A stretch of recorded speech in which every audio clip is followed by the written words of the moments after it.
If you're job hunting and you're stressed and you're nervous, anxious about something, forcing a smile actually is a great strategy for you. And I know it sounds weird, but trust me on this. Do it for maybe 2 to 3 weeks to create that habit and see what it does to your endorphins.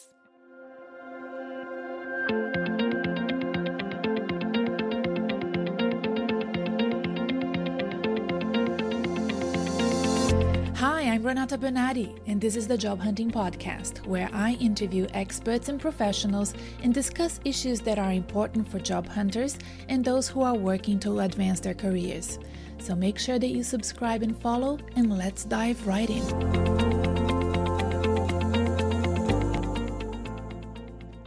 When you're job hunting, it's very easy to feel depleted and to feel negative. There are so many different tasks that need to be done, and many listeners come to me complaining about feeling overwhelmed. So, in this episode, I'm sharing with you 13 little things that help me have a great day. Some of the ideas I'm about to share with you maybe are ideas that you can adopt as well. But most importantly, I was hoping to inspire you to do this exercise of listing the things that make you happy, little things that are part of your daily routine, and you already do them without noticing how much they make you feel good, or things that you can easily incorporate into your daily routine. But first, I want to encourage you to check out my website, renatabernardi.com, and learn more about my newish service that I have called Find My Talents. Find My Talents is an awesome way to make your day feel better, come to think of it. Yeah, I wasn't expecting to think about that, but there you go. Maybe it's not 13, it's 14 things that you can do, with Find My Talents being one of them. You answer a short questionnaire, and minutes later, you will receive an amazing report with great visual representations describing your top talents, career drivers, and personal values, and also lots of explanations. I'm going to share with you some of them about my own top talent. One of my top talents is creativity. And it's described in the report as you generate creative ideas and novel solutions to outcomes. This makes total sense to me, and this is probably why I developed the sort of career coaching programs that I have, which are very unique, very different from what I see other coaches providing their clients. It seems natural to me to come up with different ideas, different solutions that I think are more effective. And sometimes other people are surprised by my ideas. And to me, they come very naturally. So it was great to see creativity as one of my top talents. The report then goes on to explain to me 3 instances where I am in the creativity zone. Now, in order for you to maximize your talent and make it a strength, it's good for you to know these things. So, for example, one of those zones is you often have flashes of creative inspiration at work and outside. And this is very, very true. I have to stop whatever I'm doing and then focus on that spark that is in there. I just need to follow through with it. And it's like a creative inspiration just takes over me. And I need to dedicate time to it. And I do that willingly. I don't feel bad about it. I don't feel like I'm working overtime or anything like that. And it's been the same throughout my career. So it's not just something that I do now for my work. And also outside of work, sometimes I will think creatively about, the way that my furniture is arranged in my house, and I'll have to just redo everything. I've done it in my parents' house recently, and it was really funny because they allowed me to change things around in their house when I was in Brazil. And I could see my dad really worried about the changes that I was making. And now every time I call them, they tell me how happy they are with how I've reorganized their house. So it's really lovely to see because, I told mom as soon as I walk out the house, if you don't like what I've done, you can just move things back to where they were. And she tells me, no, I really liked what you've done with the furniture and how you've organized everything. So it's really nice. The report gives me information as to when I'm at my best to boost my creativity, actions that I can do to optimize it, and all the supporting talents that I can dial up or start applying that will complement my creativity. So, for example, I can dial up drive and organization to make my creativity more effective and improve the way that I implement new services and products in my business, for example, which is totally true. I really need to do that, that organization. If I can dial it up a little bit more, my creativity will work better and be more effective. I can tell that. A super cool feature in the report, in my view, is under the heading Talent Used in Excess. I love that, not just for myself, but also to talk to with my clients. So, in the case of creativity, it tells me that when I overuse this talent, I struggle to complete tasks, I become less pragmatic, and I take too many risks. This is good to see on paper. It just was a great reminder to me because I have my own business now and I need to think commercially about my projects and my ideas. I use this report that comes out from Talent Service. I use it with my clients, with the students that I taught in the master's program at Monash University, and I also use it with my group coaching program. You can access the report on my website and you can buy it on its own, or you can buy it and also book a consultation with me, for example, so that we can both workshop the results together to improve your understanding of your talents and how to turn them into strengths that can help you with your career progression. So, to learn more about Find My Talents, please go to renatabernardi.com or go to the episode show notes. There will be a link there for you. So, going back to the topic of this podcast episode, I did take some time over the past few days and started writing down this list of things that make my day go smoothly and my life a little bit better. And I wanted this to be organic and real things. Whenever I tried to look for articles about this when I was researching for this episode, I felt that they were too busy. I think that they are great articles, and I will list, well, some of them. I will list the two that I really like in the episode show notes so you can go and check it out because you might be at that situation where you're ready for more and these articles will offer good advice, but in this episode it's really like the lowest common denominator. That's what's on my list. It requires very little effort.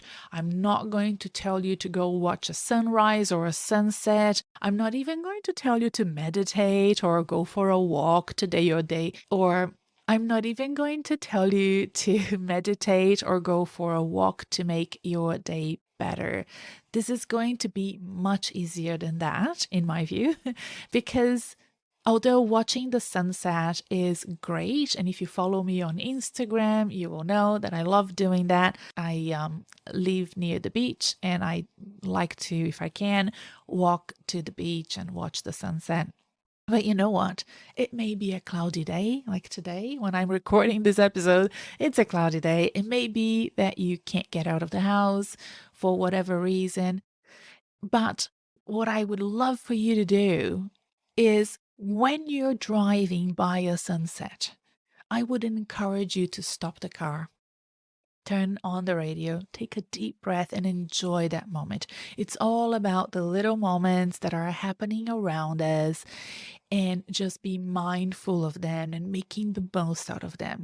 Taking 5 to 10 minutes to just enjoy a little bit of sunset if you can when it's happening to you. Just making that a special time in your day rather than just driving by, which is, sadly what most people do.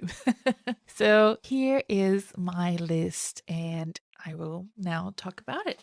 So the first one is basically what I've been talking to you about anyway, just taking pleasure in the little things and finding those little things and just being mindful of those. So last night, for example, I was about to have a shower. I usually have a shower in the evening. I relax all my muscles before I go to bed. I find that really relaxing. I love it.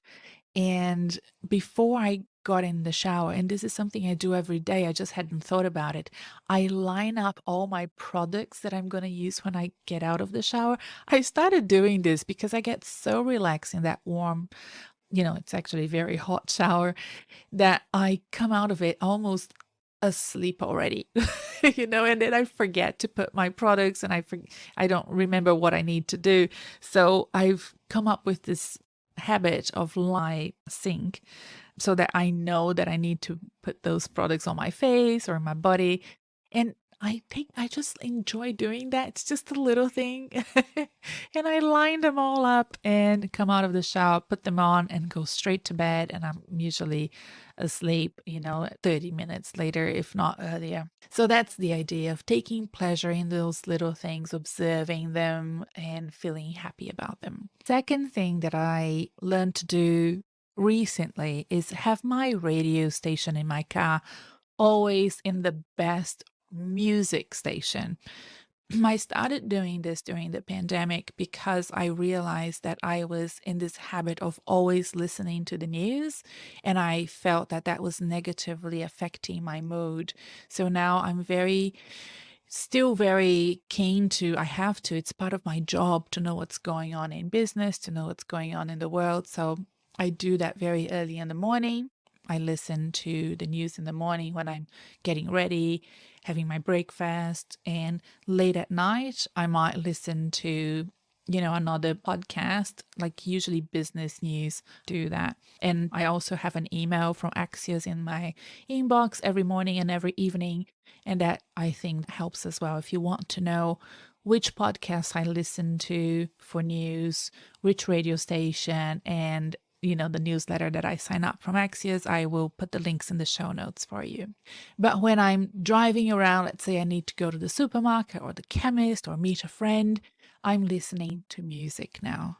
And I leave the radio on, so that when the car turns on, it will be playing ABC Jazz. That's my radio station of choice. It's the Australian ABC if you're in America, but it's a jazz station and I love jazz. So for me, that's what makes me happy. If I'm in a hurry and I can't sync my phone and find the playlist that I want to listen, then I know that I'll be fine with that radio. And it makes me so happy to listen to jazz. I don't know what it is about jazz. It just makes really relaxed, and I know I'm going to be in a good mood when I'm driving.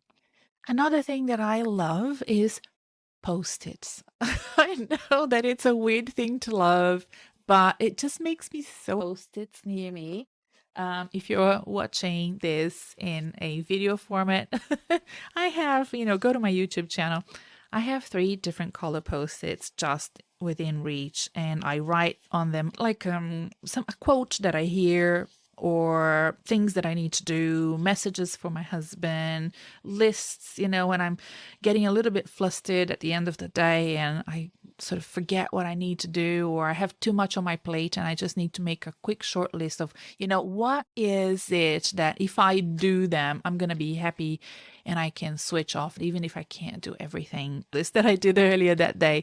I would use a Post-it to just say, okay, I'll do these 2 things or 3 things and then I'll have dinner. So Post-its, I love them, and I often write posts all the time. It's quite funny because English is my second language, and I notoriously have written Post-its for family members here where I start writing in English and finish in Portuguese or vice versa. They're quite funny, and yeah, I kept some of them because they're so hilarious. The fourth thing that I'm going to suggest that you consider is don't shop. And I know that that's a weird one, but for me, I remember, for a long time, in order to feel happy, I would go shopping. I would shop something, or I would go and buy even a coffee and a brownie, or clothes, or, buy things I didn't need. It just made for a feel good moment, followed immediately by regret. So I actually very rarely shop anything. supermarket. It's really like when we run out of something, we will go and buy that one thing. It's just Andrea and I here. So I know that that's not possible for people that have kids and big families. So I'm not saying, this works for everybody, but I never shop. I never shop for clothes, nothing. I try not to buy anything if I can. Really weird, because if you are a friend of mine and you go traveling with me, for example, and we're walking down the road or, going to a mall, I will shop there. Probably buy quite a lot of things because I'd never buy anything. So it will be like when I was in Brazil, I bought a few things, but it had been years since I bought anything. So it just made sense to me if I was going to take, let's say, my niece to the shopping center to buy her a gift, that I would just go and buy things because I was there. So I'm just make the most out of that trip, because I honestly hate going to shopping centers. I cannot stand shopping centers. I find them really hard to, I just don't feel comfortable in them. I feel a bit claustrophobic. So if I'm there, I will just shop a lot.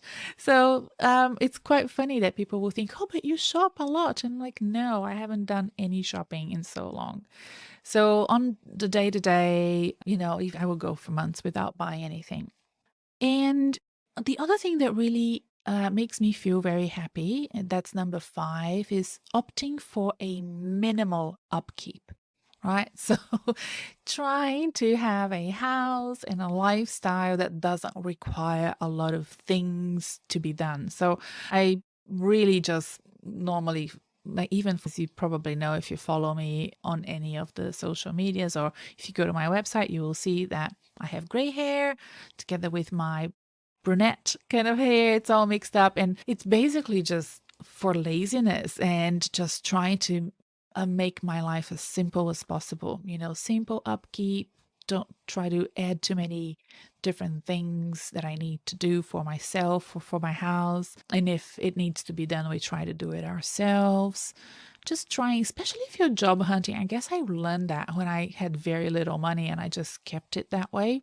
And I think that that really helps. And if you're job hunting because you don't have a job at the moment, or if you're job hunting and you have a full-time job, trying to opt for a minimal upkeep for beauty, for house, for, the sort of things you cook. Especially me coming from a culture where the traditional food in Brazil takes quite a while to cook. My cooking is so simple. It's basically salad and a steak or a chicken fillet that I can just fry very quickly, and that's all I need. Salad and protein. So I'm always opting for easy things. This morning I had a milkshake, not a milkshake, a protein shake. And that's again opting for something quick because I had a client and I just didn't have very little time to do anything more than that. Number 6 is I smile a lot. And I think now I smile a lot. It's not natural to me. And I say this, for example, I have 2 sons, and one was always very much a smiley young toddler, even a baby. He was always smiling, and the other wasn't. They're both very happy. They're just, different in the way that they smile and they show that to others. I have opted to train myself to smile more. And this may sound weird to you, but there is research that shows that smile works backwards. You can re-engineer feeling good inside yourself by smiling. So if you force a smile for more than 40 seconds, you will induce your body to start producing those feel-good hormones. So if you're job hunting and you're stressed and you're nervous, anxious about something, forcing a smile actually is a great strategy for you. And I know it sounds weird, but trust me on this. Do it for maybe 2 to 3 weeks to create that habit and see what it does to your endorphins. Okay, let me know. Send me a comment if it works. I would love to hear from you. So smiling, I smile a lot. Even when I'm by myself, I try to think of things that makes me smile, just remember things. Let's say today's Monday, I would try to remember something from the week that makes me smile. And yeah, just use that to boost my energy and my feel-good hormones in my body. Number 7 is Plants in the house. I love plants in the house. I don't have a jungle. I know that it's kind of trendy now to have a lot of plants everywhere. No, I'm not that like that, although I do have a fig leaf tree that I bought years ago, very tiny, and it's now taking over the house and really annoying Andre, my husband. He keeps telling me to put it outside, but we live in Melbourne and that plant doesn't like the Melbourne weather. It needs to be in house. So other than that, I don't have a huge amount of plants, but the ones that I have, I love. I think when I need a break from work, going upstairs and checking if they need water and just, looking after them. And, yesterday, for example, I went outside. I have two blueberries in my balcony and I ate two little blueberries from one of the trees. It just makes me so happy. So I think it's worth investing in a few plants and see what that does to you. Number 8 is smelling good things like flowers or herbs. I have recently planted herbs just outside my window. If you're watching me on YouTube, you will see the herb garden on a vertical wall here. It's a vertical garden with herbs. Sometimes I open the door here and the smell of those herbs, they just hit me. Like if there's a little bit of a breeze, this office and they make me super happy. I sometimes light scented candles. Sometimes they make me have a bit of a headache, so I have to be careful which scents work for me. But it's just that taking that time to smell something good. It could be something you baked, could be a flower or a candle. It boosts my feel good hormones for sure. I said I wasn't going to tell you to go for a walk, but number 9 is, opt for walking. If you can, it doesn't have to be a long walk. It can be just something like going outside and walking. And I usually end up chatting to my next door neighbor. She's a very interesting professional. I like to hear what she's up to. So if I go around the block at the end of the day, I might see any of my neighbors coming back from work because some of them have to go to work in town and I chat to them. Person across the road is also very interesting and sometimes I get to talk to him as well. So just having that opportunity to go out and go for a short walk and just talk to anyone outside. It's not my husband, it's just the two of us in the house. And having that chat with anyone that's taking their dog to the dog park next door or coming back from getting a coffee at the cafe next door. Yeah, I like that. And it helps me just feel good about myself and laugh and complain about the Melbourne weather. That's usually what we talk about in Melbourne. Number 10 is very me. It's eating fruit. Nothing makes me happier, I have realized, than eating a piece of fruit. It can be any fruit. But normally, I would have maybe blueberries or banana or, papaya. I love the golden kiwis now. They're in season in Australia and they're just delicious. And I just love cutting a fruit and just scooping it out. Could be a dragon fruit and just enjoying it. Nothing makes me happier in terms of food than eating fruit. I love it. So, yeah, find something that you enjoy tasting, and I hope it's something healthy. That will certainly help as well. But sometimes, like I realized yesterday also that I love nachos. And it just makes me so happy to eat it very slowly and have all that saltiness, a bit of avocado on it. Ah, just makes me so happy. So really enjoy that.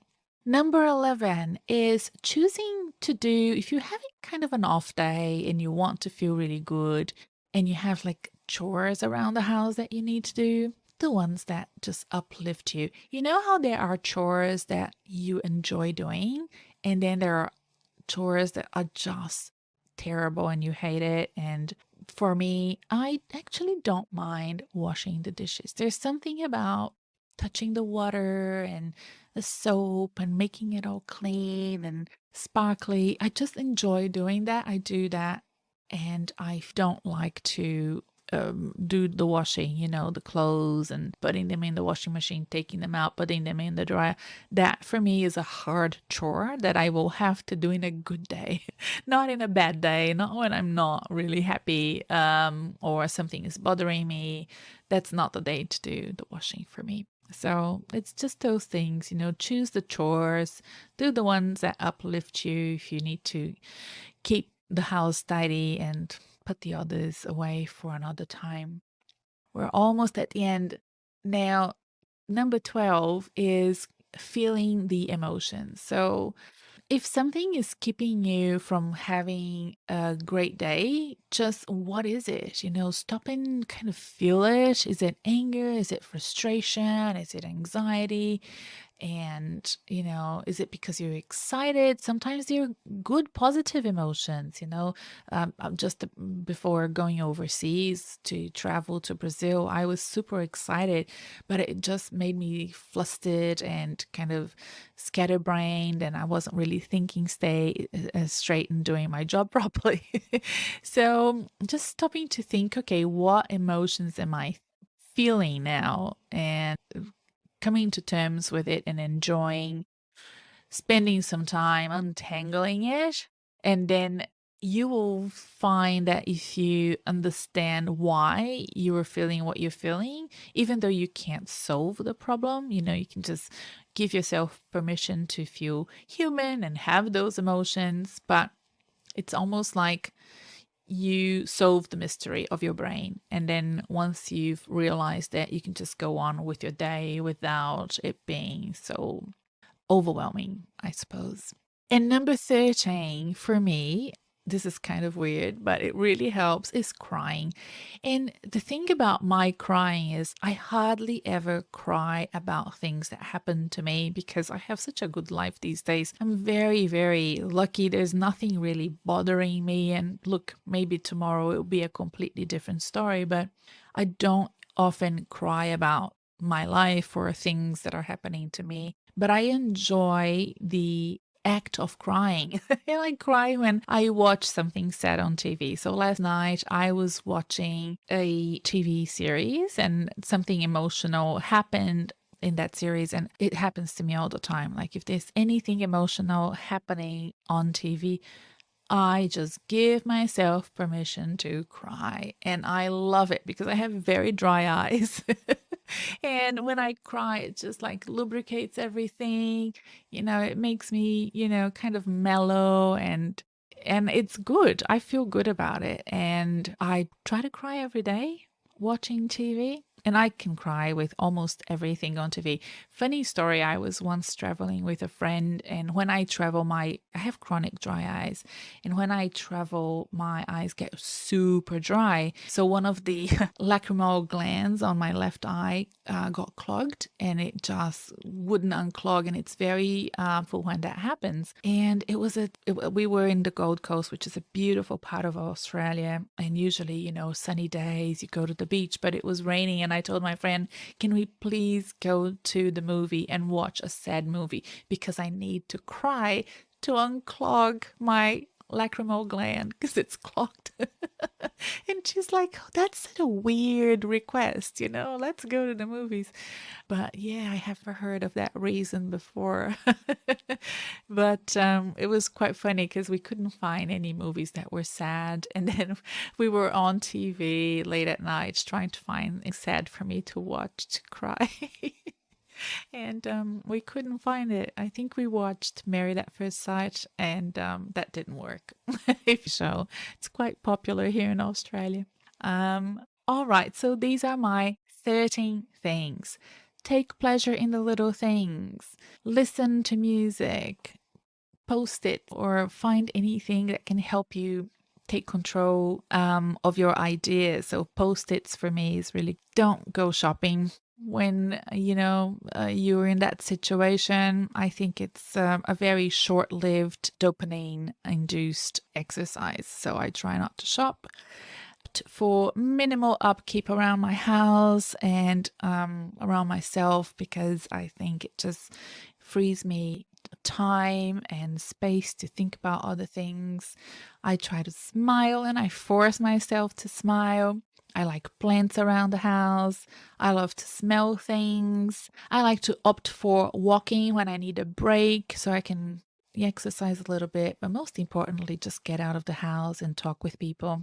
I eat fruit to make me happy, and chores, I choose chores that are uplifting and I avoid the chores that just, I don't enjoy doing. I love just feeling emotions and sort of figuring out what it is that's keeping me from having a more productive day or more effective day and acknowledge them and move on. And just crying a little bit at the end of the day, watching a sad TV show usually helps as well for me. I enjoy that feeling of slowing it almost like slows me down and gets me ready for bed late at night. All right, everyone. I hope you've enjoyed this, and I hope most importantly that you start looking around in your own daily routine for keep your day-to-day exciting, interesting, and cruisy, light, in that you enjoy those little things in life, especially if you're going through stressful activities like job hunting. Job hunting is very much like preparing for a race, preparing for a competition, and you need to find those light, cruisy things in your day to keep yourself centered and relaxed and happy and going to bed with a smile. I hope you enjoy doing your own list. Maybe try some of the things from my list and let me know how it goes. I'd love to hear from you. You can do that by leaving this podcast a feedback on iTunes or Spotify. I would love to hear from you and read your review. Give it 5 stars, or you can reply to my newsletter. If you get my weekly newsletter by email, you can reply back and tell me what you thought of this episode and your ideas for future episodes. I'd love to hear from you. You can sign up for the newsletter with the link in the show notes as well. Okay? Until next time, everyone. Bye.